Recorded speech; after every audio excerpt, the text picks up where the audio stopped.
김동한 시인이라고 하시는 분이 있습니다. 이 분이 쓴 강이 풀리면이라고 하는 시가 있습니다. 강이 풀리면 배가 오겠지. 배가 오면 임도 탔겠지. 임은 안 타도 편지야 탔겠지. 오늘도 강 가서 기다리다 가노라. 임이 오시면 이 서름도 풀리지. 동지 섣달에 얼었던 강물도 제멋에 녹는데 왜 안이 풀릴까? 오늘도 강 가서 기다리다 가노라 하는 그러한 시입니다. 이 시에 보니까 시인이 지금 사랑하는 임을 간절히 기다립니다. 강물이 풀리면 배가 오고, 그리고 그 배에 사랑하는 임이 올 것이라고 믿고 있습니다. 혹시 내가 기다리는 그 임이 그 배에 타지 않고 있어도 사랑의 편지는 올 것이다 라고 하는 그러한 기대를 가지고 또 오늘도 강가에 가서 배를 기다립니다. 자, 사랑하는 그 님이 오시면 지금까지 겪었던 모든 서름도 없었던 듯 강물이 녹듯이 다 녹아질 것을 믿고 있습니다. 그래서 오늘도 강가에서 사랑하는 님을 기다립니다. 여러분, 오늘 저와 여러분은 무엇을 기다리고 있습니까? 산다라고 하는 것은 기다림과 여행하는 것이 아닌가 생각되어집니다. 살아있는 모든 존재는 항상 무엇인가 끊임없이 기다립니다. 새 생명이 태어나기 위해서는 엄마의 자궁 속에서 10개월을 기다려야 합니다. 출생과 함께 엄마 아빠를 부르고 아장아장 걷기까지는 1년을 더 기다려야 됩니다. 또 유치원에 가고 초등학교, 중학교, 고등학교, 대학을 진학하기까지 무려 20여 년을 기다려야 합니다. 대학을 졸업하고 취직하고 그리고 가정을 이루기까지는 또 하염없이 기다려야 됩니다. 또 결혼 후에는 자녀를 기다리고 나이가 들면 죽음을 기다려야 됩니다. 인생은 기다림으로 시작해서 기다림으로 끝나지 않는가 생각이 되어집니다. 자, 그런데 현대인들에게 기다림은 익숙하지 않은 단어입니다. 우리에게 늘 특별히 빨리빨리 병에 걸려 기다리는데 익숙하지 않습니다. 어제 제가 모처럼 사탕 하나를 먹었습니다. 달고나 사탕. 저희 집에 책장 위에 사탕이 2개가 딱 있었는데 하나를 딱 찍고 저희 집사람에게 이것이 무엇입니까? 했더니 달고나 사탕이라 그래서 얼른 까서 입에다가 넣었어요. 먹지 말라 그럴까 봐.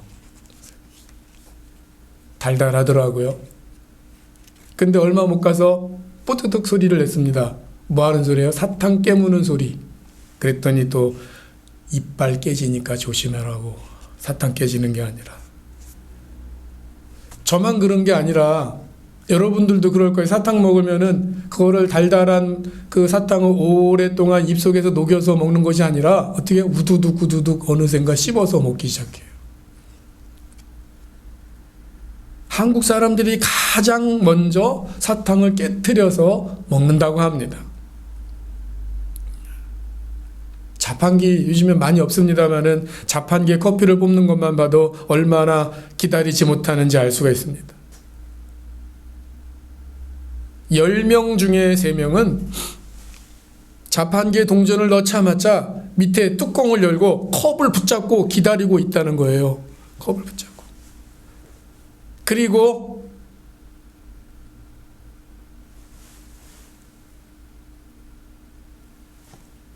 다 나오면은 뚜껑을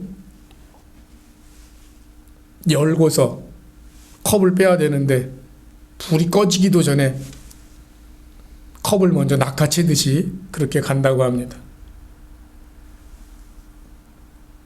나머지 70%, 나머지 사람들 어떻게 할까요? 그렇게는 하지 않지만 밑에 뚜껑을 열고 허리를 숙여서 기다리고 있다는 거예요. 그 자판기에서 내려올 때, 끝날 때까지. 기다림은 내일의 희망이고 꿈 아니겠습니까? 기다림은 우리 인생을 성숙시키고 풍요롭게 합니다. 기다림은 오늘의 현실을 넘어서 내일로 다가가게 하는 것입니다. 그런 점에서 기다릴 줄 아는 사람은 지혜로운 사람일 것입니다. 옛날 중국의 주나라에 강여상이라고 하는 사람이 살았습니다. 이 사람은 뛰어난 재주와 그리고 지혜를 가졌지만 기회를 얻지 못해서 벼슬길에 나가지 못하고 있었습니다. 그래서 강가에서 80이 넘도록 이 낚시질을 하고 있었습니다. 그런데 어느 날 주나라의 문왕이 사냥을 가다가 이 강여상이 낚시를 하고 있는 곳을 지나게 됩니다. 한눈에 봐도 범상치 않은 사람이라고 하는 것을 발견했습니다. 그리고 문왕이 강여상을 등용합니다. 그는 주나라를 크게 발전시킵니다. 그뿐 아니라 문왕의 아들 무왕 때 이 강여상의 도움으로 은나라 주왕을 타도하고 천하를 차지하게 됩니다. 그래서 태공이라고 하는 자기를 하사받았습니다. 그래서 강여상에서 강태공이라고 불리게 됐다라는 말입니다. 자, 강태공이 80이 넘도록 낚시를 할 때 때로는 그 낚시에 바늘도 달지 않았다고 합니다. 그냥 낚싯대만 물에 담가 놓고 깊은 상념에 사로잡혀 있을 때가 많았다는 것입니다. 그래서 사람들은 이 강태공을 세월을 낚았다 그렇게 말하기도 합니다. 강태공은 낚시하면서 긴 세월을 기다리다가 마침내 기회를 잡고 인재로 등용됐습니다. 기다림에 성공하면 인생에 성공할 수가 있는 것입니다. 자, 그런데 오늘 우리는 기다리지 못해서 일을 그르칠 때가 얼마나 많이 있습니까? 저도 되돌아보면 중요한 일을 결정할 때 기다리지 못하고 급하게 말하다가 화를 부른 적도 있었던 것 같고, 기초를 튼튼히 세우지 않고 실적을 올리려고 성급하게 일하다가 모든 것이 무너지기도 하는 것이 요즘 세상의 삶입니다. 사무엘상 13장에 보시면 안타까운 이야기가 나옵니다. 사울이 이 왕이 되고 얼마 되지 않아서 이 블레셋과 전쟁을 치르게 되었습니다. 사무엘이 기도하기 위해서 오기로 된 그 7일이 지났는데 늦어졌어요. 자, 이제 이 블레셋이 공격해 오려고 진을 치고 있습니다. 그러니까 이제 백성들이 두려워서 하나씩 둘씩 떠나기 시작합니다. 사울왕은 이제 마음이 조급해집니다. 그래서 사무엘이 올 때까지 기다리지 못하고 자기가 번제를 드리고 말았어요. 그때 하나님이 사무엘 선지자를 통해서 이렇게 책망합니다. 사무엘상 13장 13절 14절 보시면 왕이 망령되이 행하였도다. 왕이 왕의 하나님 여호와께서 왕에게 내리신 명령을 지키지 아니하였도다. 그리하였더라면 여호와께서 이스라엘 위에 왕의 나라를 영원히 세우셨을 것이거늘 지금은 왕의 나라가 길지 못할 것이라. 여호와께서 왕에게 명령하신 바를 왕이 지키지 아니하였으므로 여호와께서 그의 마음에 맞는 사람을 구하여 여호와께서 그를 그의 백성의 지도자로 삼으셨느니라 했습니다. 자, 아무리 절박한 상황일지라도 사울왕은 선지자를 기다려야 됐습니다. 그런데 인간적인 생각과 판단으로 성급하게 제사를 드리고 말았습니다. 하나님의 명령을 거스리고 말았습니다. 이것이 하나님의 마음을 근심시킵니다. 결국은 다윗을 왕으로 세우게 되는 단초가 됩니다. 하나님의 때를 기다리는 것이 얼마나 중요한 것인가를 깨닫습니다. 오늘 우리 안에는 3초간의 여유가 없습니다. 엘리베이터를 타고 3초를 기다리지 못하고 닫기 버튼을 누릅니다. 바쁜 누군가를 배려하는 기다림이 부족합니다. 우리에게 중요한 것은 빨리 하는 것보다 바르게 하는 것이 중요합니다. 빨리 가는 것보다 바르게 가는 것이 중요합니다. 모든 것은 정한 때가 있고 기한이 있습니다. 우리는 내 생각, 내 경험, 내 판단이 아닌 하나님이 정하신 목적을 이룰 때를 기다리는 지혜가 필요합니다. 때를 기다릴 줄 아는 사람이 바로 믿음이 좋은 사람입니다. 당장 눈앞에 보이는 문제를 보고 비난하거나 정죄하지 말고 미래를 보고 기도하고 격려하는 사람이 되시기 바랍니다. 그리고 기다려주는 사람이 되시기 바랍니다. 사랑하는 여러분, 하나님의 시간표와 우리의 시간표는 분명히 다릅니다. 하루가 1000년 같고 1000년이 하루 같은 것이 믿음의 세계입니다. 믿음의 거장은 한결같이 기다림의 사람입니다. 노아는 산꼭대기에 방주를 만들면서 하나님이 물로 세상을 심판하기까지 무려 100년을 넘게 기다렸습니다. 모세는 하나님의 부르심을 받기까지 80년을 기다렸습니다. 이스라엘 백성은 가나안 땅에 들어가기 전 40년 동안을 광야에서 기다렸습니다. 예수님은 3년의 공생의 사역을 위해서 30년을 기다리셨습니다. 오늘 우리는 하나님의 기다림을 이해하지 못할 때가 많습니다. 내가 정한 시간에 응답되지 않으면 나 자신도 모르게 불안하고 또 때로는 원망이 쏟아집니다. 하나님, 이만하면 되지 않습니까? 내가 이렇게 열심히 일하고 있는데 이 정도면 충분하지 않습니까? 하나님, 언제까지 기다려야 됩니까? 요즘 제 기도 제목이기도 해요. 하나님께서 오늘 우리에게 이렇게 말씀하십니다. 오늘 본문 이사야 30장 18절에 그러나 여호와께서 기다리시나니 이는 너희에게 은혜를 베풀려 하심이요 일어나시리니 이는 너희를 긍휼히 여기려 하심이라. 대저 여호와는 정의 하나님이시라. 그를 기다리는 자마다 복이 있도다. 여러분, 실은 우리가 하나님을 기다리는 것이 아니라 하나님께서 우리를 기다려 주십니다. 우리에게 은혜를 베푸시고 긍휼을 베푸시려고 기다리십니다. 그러므로 하나님의 때를 기다릴 줄 아는 자가 믿음의 사람이요 복 있는 사람입니다. 자, 그러면 우리는 어떤 태도를 가지고 기다려야 되겠습니까? 먼저 기도하며 기다려야 됩니다. 19절 말씀해 보시면은 그가 내 부르짖는 소리로 말미암아 내게 은혜를 베푸시되 그가 들으실 때 내게 응답하시리라 했습니다. 무작정 기다린다고 해서 모든 일이 이루어지는 것이 아닙니다. 우리는 기도하면서 기다려야 됩니다.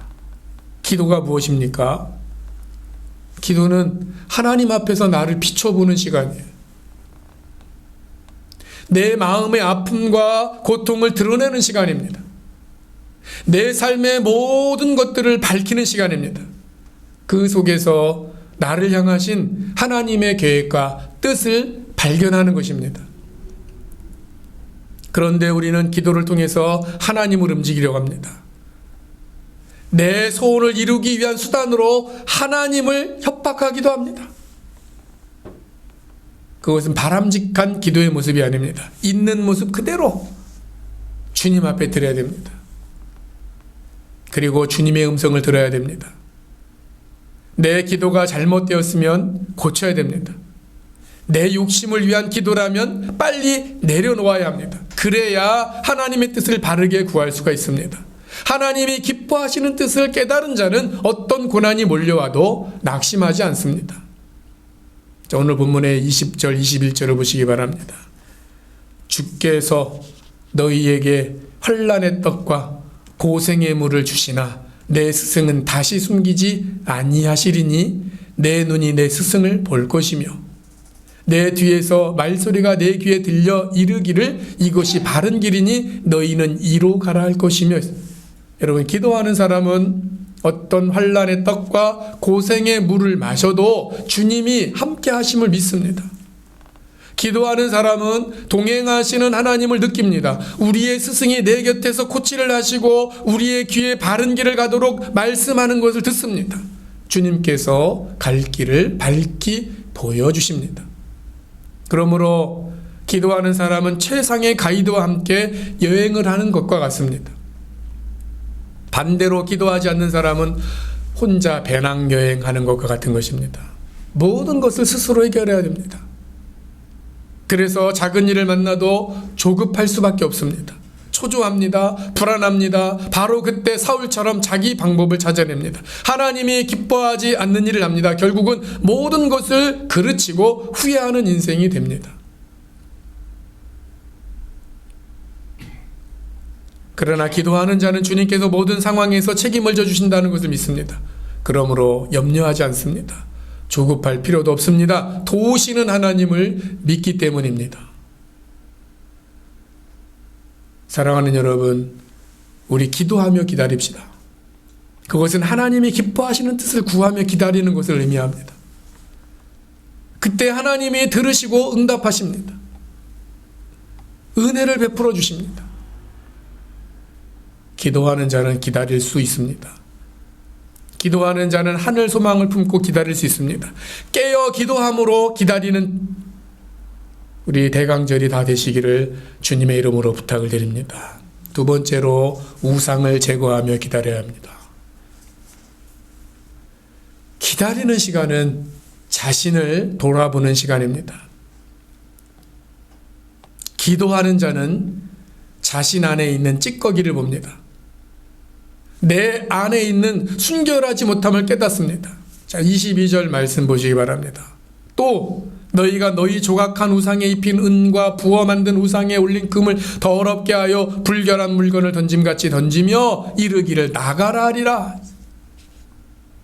자, 이 기다리는 시간 동안 우리 안에 있는 우상을 제거하라는 명령에 그것을 더러운 것을 던짐같이 내던지라 그렇게 명령하고 있습니다.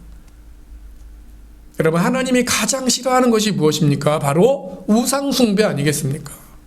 우상숭배는 피조물을 하나님보다 더 소중하게 여기는 행위, 그것이 우상숭배예요. 우상을 만들어 놓고 섬기면 그것이 우상숭배입니다.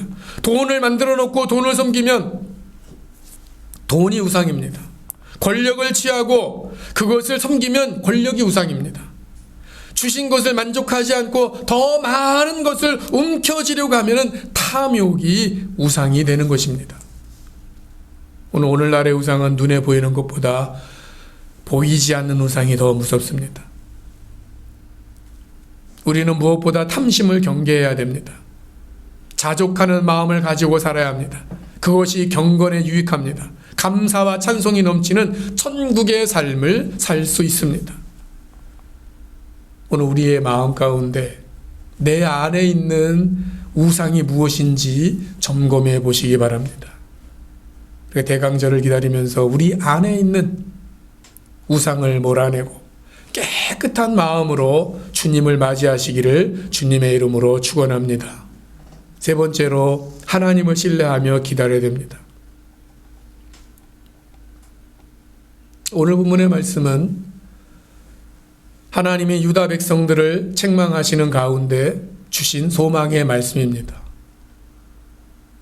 유다는 당시 북왕국 이스라엘을 멸망시키고 그리고 이제 남진하는 아수르를 견제하고자 애굽과 화친을 맺습니다. 하나님은 그것을 아주 싫어하셨습니다. 위기의 때에 하나님의 백성들이 하나님 앞에 뜻을 묻지 않고 성급하게 애굽을 끌어들입니다. 이것이 얼마나 하나님의 마음을 섭섭하게 했는지 모릅니다.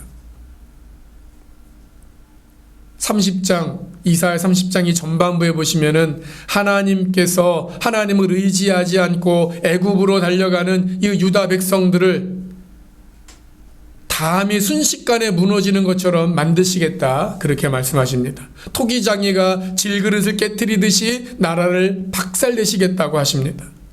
15절 말씀에 이렇게 기록되어 있습니다. 주 여호와 이스라엘의 거룩하신 이가 이같이 말씀하시되 너희가 돌이켜 조용히 있어야 구원을 얻을 것이요 잠잠하고 신뢰하여야 힘을 얻을 것이거늘 너희가 원하지 아니하고. 하나님이 가장 섭섭한 것은 하나님을 하나님으로 신뢰하지 않는 것이에요. 부모가 자녀에게 가장 섭섭할 때가 언제입니까? 자녀가 부모의 말을 신뢰하지 않을 때입니다. 하나님 아버지도 마찬가지입니다. 위기의 때일수록, 어렵고 힘이 들수록 전능하신 하나님을 의지하고 하나님 앞에 잠잠히 엎드려야 하는데 반대로 움직입니다. 내가 무언가를 해보겠다고 유다처럼 분주하게 뛰어다닙니다. 너희가 돌이켜 조용히 있으면 구원을 얻는다 말씀하십니다. 잠잠하고 신뢰하면 힘을 얻을 것이라고 말씀하십니다. 사랑하는 여러분, 내가 해결하겠다고 뛰어다니지 마시고 내가 해보겠다고 큰소리치지 마시고 잠잠히 하나님을 바라보시고 하나님을 신뢰하시고 엎드리고 그 속에서 하나님의 구원이 있다는 사실을 깨달으시기를 바랍니다. 모든 문제를 해결하는 주님의 역사가 나타납니다.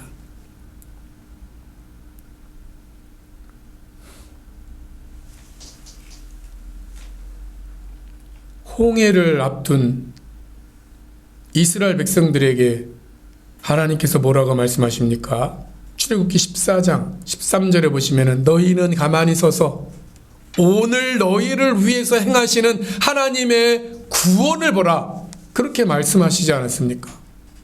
잠잠히 하나님의 역사를 기다리시기 바랍니다. 그것이 믿음이요, 그것이 승리의 비결입니다. 자, 그러면은 하나님께서 기다리는 자에게 주시는 축복이 무엇이겠습니까? 첫째로 치유와 회복의 은혜를 베풀어 주십니다. 오늘 본문 26절 말씀 다시 보시면은 여호와께서 자기 백성의 상처를 싸매시며 그들의 맞은 자리를 고치시는 날에는 달빛은 햇빛 같겠고 햇빛은 7배가 되어 7날의 빛과 같으리라. 자, 하나님을 신뢰하며 기다리는 자에게 상처를 싸매주시고 고쳐주십니다. 먹구름을 다 사라지게 하시고 7날의 빛을 모은 것처럼 해맑은 삶으로 바꿔주십니다. 두 번째, 풍성하게 하시는 은혜를 베풀어 주십니다. 23절, 24절 말씀해 보시면은 뿌린 대로 거두게 하시는 풍성한 복을 주십니다. 손이 수고한 대로 풍성하게 채워주십니다. 심지어 소나 나귀까지도 기름진 꼴을 먹도록 채워주십니다. 이와 같이 하나님은 기다리는 자에게 은혜와 축복을 베푸시기를 기뻐하십니다. 어리석은 유다 백성들처럼 하나님 앞에 엎드리지 않고 애굽으로 달려갈지라도 하나님은 결코 택하신 주의 백성들을 포기하지 않습니다. 하나님은 기다리십니다. 우리를 긍휼히 여기시고 은혜를 베푸시기를 기뻐하십니다. 우리가 하나님을 기다리는 것이 아니라 하나님 아버지께서 우리를 기다리십니다. 긍휼과 사랑의 마음으로 우리를 돌이켜 주님 품으로 들어오기를 학수고대하십니다. 이것이 하나님의 정의요 사랑입니다.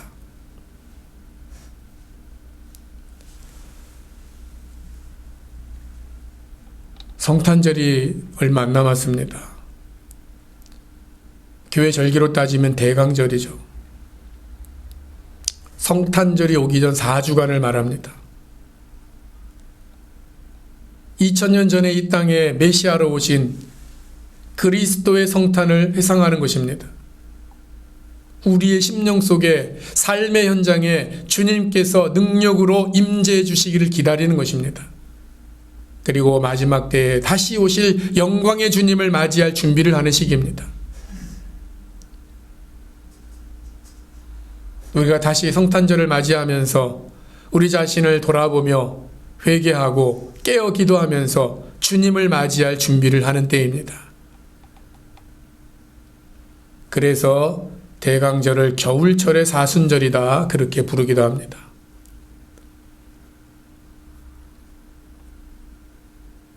여러분, 오늘 우리가 힘으로 능으로 뛴다고 되는 것이 아닙니다. 기다려야 됩니다. 어쩌면 우리 모두는 하나님 앞에서 탕자와 같은 모습입니다. 그럼에도 불구하고 주님은 길이 참으시고 기다려 주십니다. 오늘 우리 가운데 다가오셔서 기다려 주시는 하나님 아버지의 사랑 안에 우리의 모든 소망이 있습니다. 오늘 우리 삶 속에 기다림의 영성이 필요합니다. 복음의 능력은 바로 기다림 속에 있습니다. 주님은 십자가에서 우리를 구원하시려고 끝까지 참고 기다리셨습니다. 자, 그런데 오늘 우리는 기다리지 못합니다. 그저 냄비 근성을 가지고 조급함으로 판단하고 정죄하려고 합니다. 가정에서도 부모가 자녀를 기다려줘야 됩니다. 교회에서도 책망하지 아니하고 오래 기다려야 됩니다. 늦게라도 오는 것이 하나님 앞에 더 귀한 것이 아니겠습니까? 축복하고 서로의 부족을 지적하지 않고 비난하기에 앞서서 사랑함으로 기다려야 됩니다. 사랑은 기다림 아니겠습니까? 우리의 진정한 소망은 오직 예수 그리스도입니다.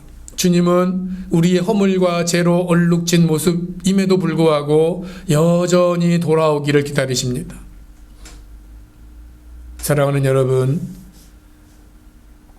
근본 성탄절을 맞이하면서 오늘 우리를 기다리시는 아버지의 품으로 돌아가는 축복의 시간이 되기를 원합니다. 내가 조급하게 하나님의 뜻을 묻지 않고 행한다면 다 내려놓고 조용히 하나님 앞에 엎드려서 기도하시기 바랍니다. 나 자신을 새롭게 하시고 전능하신 하나님을 신뢰하시고 그리고 아버지 품에 안기셔서 아무리 아버지 품에서 멀리 떨어져 있어도 돌이켜 돌아가기만 하면 주님은 두 팔 벌려서 환영하시고 상처를 싸매주시고 치료해 주십니다. 더 풍성한 은혜를 채워주십니다. 평화의 왕으로 오시는 예수님을 기다리는 자는 복이 있습니다. 주님의 거룩하신 은혜와 능력 가운데서 주님을 기다리며 그 기다림 속에서 풍성하고 놀라운 은혜와 은총이 저와 여러분 삶 가운데 충만하게 넘쳐나기를 주님의 이름으로 축원합니다. 기도하시겠습니다.